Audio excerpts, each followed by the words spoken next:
তো চলো, আগের ব্লগে তো তোমাদের বললামই ঘুরতে গেছিলাম, তো সেই দিনই ঘুরে এসে সন্ধেবেলার গল্প। মানে সন্ধেবেলা কি আর রুমে বসে সময় কাটে?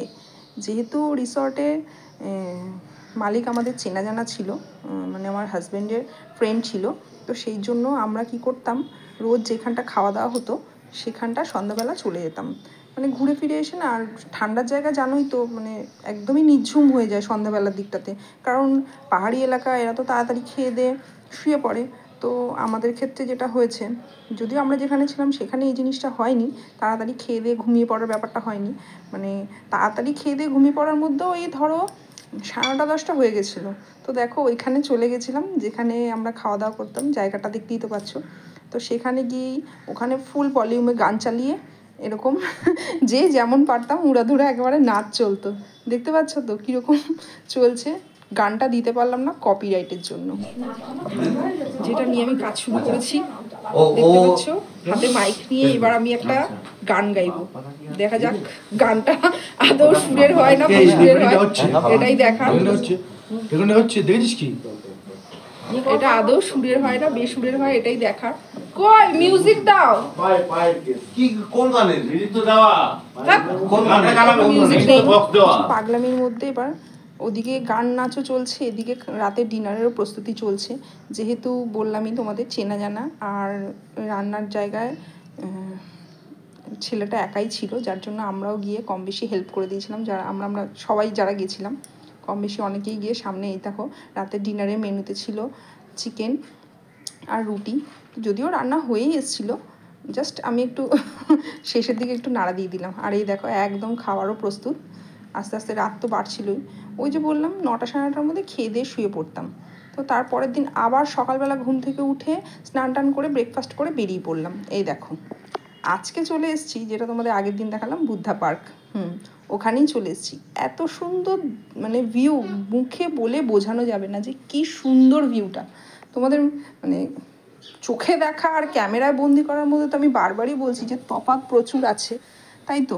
দেখো জায়গাটা দেখো জাস্ট, মানে অপূর্ব।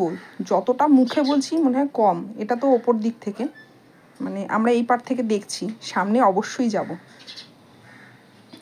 যদিও আমরা যে কজন গেছিলাম তারা সবাই সামনেটা দেখেছো, সামনেটা মানে বুদ্ধা পার্কের একদম সামনেটা গিয়ে উঠতে পারিনি, বুঝতে পেরেছো? তাদের জাস্ট ভিউটা দেখো, এত ভালো লাগছিল বললাম না, মানে যত বলবো হয়তো কম হবে।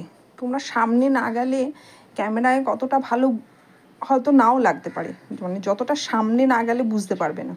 দেখেছো? দেখো বললাম না পাহাড়টা এমন, এক একটা জায়গা থেকে পাহাড়টা দেখতে এক এক রকম লাগছিল। তো চলো আস্তে আস্তে আমরা এগিয়ে যাই। আর ওই যে বললাম আমরা যারা সবাই গেছিলাম তারা সবাই কিন্তু ওই সামনেটা যেতে পারেনি, কারণ সকলেরই না প্রচণ্ড কষ্ট হচ্ছিল। আর আমার এইবার প্রথম হলো যে পাহাড়ে ঘুরতে গিয়ে প্রচণ্ড রকমের শ্বাসকষ্টতে ভুগেছি। কম বেশি আমরা যারা গেছিলাম তাদের সকলেরই এই জিনিসটা হয়েছিল। যাই হোক, ভালো কিছু দেখার জন্য একটু কিছু প্রবলেম হলেও সেগুলোকে ইগনোর করেই এগিয়ে চলতে হয়। তো দেখো সবার মানে যেতে গেলে কতটা রাস্তা অতিক্রম করে যেতে হয়। আর যার জন্য যারা যায়নি, মা ওরা যায়নি, কারণ মাদের তো এমনি শরীরের প্রবলেম ছিল। যাই হোক, এই নিয়ে যে এতটা দূর ঘুরতে গেছে এটাও একটা বিশাল বড় ব্যাপার। তো চলো আমরা সামনের দিকে এগিয়ে যাই। এখান থেকে সিঁড়ি থেকে নেমে আবার অতটা রাস্তা হেঁটে আবার আমাদের সিঁড়িতে উঠতে হবে, যার জন্যই এই যে সিঁড়িটা, এর পরের যে সিঁড়িটা এই যে দেখছো সামনের দিকে, মানে এটা এতগুলো সিঁড়ি, যার জন্য ওরা আর বেশিরভাগ মানুষ আর আসার সাহসটা পায়নি।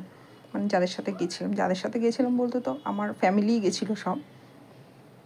তো দেখো আশেপাশের ভিউটা দেখো, আর এই যে সামনে আস্তে আস্তে এগিয়ে চলেছি। তো মানে সত্যি একটা ভালো লাগা কাজ করছে, কি বলবো। ফাইনালি এবার সিঁড়িগুলো টপকাতে হবে। ওই যে বললাম ভালো কিছু দেখার জন্য যদি তোমাকে কিছু একটু স্যাক্রিফাইস করতে হয়, অবভিয়াসলি আমার মনে হয় করা উচিত, কারণ এই জিনিসগুলো বারবার তোমার সামনে আসবে না। তোমরা তো আর বা আমরা তো আর রোজ রোজ আমরা এইসব জায়গায় ঘুরতে যেতে পারবো না, তাই না? আর আরও একটা কথা বলে দিই, আমরা ভেতরে গেছিলাম, বাট ওখানে কোনো রকম ভিডিও করা যাবে না, কোনো রকম ফটো তোলা যাবে না, যার জন্য আমি কিন্তু ভেতরে গেছিলাম ঠিকই, তোমাদের সামনে ভেতরের দৃশ্যটা তুলে ধরতে পারিনি। ওই যে বললাম, কারণ ভেতরে অ্যালাউ নেই।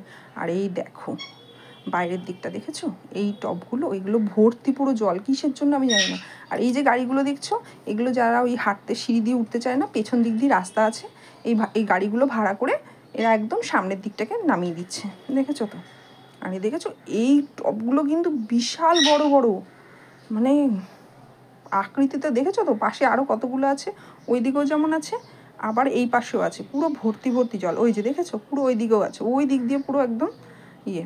এই দেখো ফাইনালি চলে এসেছি, আর আস্তে আস্তে ভেতর দিকেও এগিয়ে চলবো। এখানে জুতোটা খুলতে হবে। তো চলো, ভেতরের দৃশ্য দেখাও আমার হয়ে গেল, কারণ ভেতরের দৃশ্য তো আগেই বললাম আমি তোমাদের সামনে তুলে ধরতে পারবো না, ওটা বারণ ছিল। আর এরকম অনেক জায়গায় যে মনেস্ট্রিগুলো আমরা দেখতে গেছিলাম, অনেক জায়গায় এরকম বারণ ছিল। আস্তে আস্তে বেরিয়ে আসলাম, এবার তো গাড়ি ধরবো, আরও জায়গায় যাব, সঙ্গে থাকো, অবশ্যই দেখতে পারবে।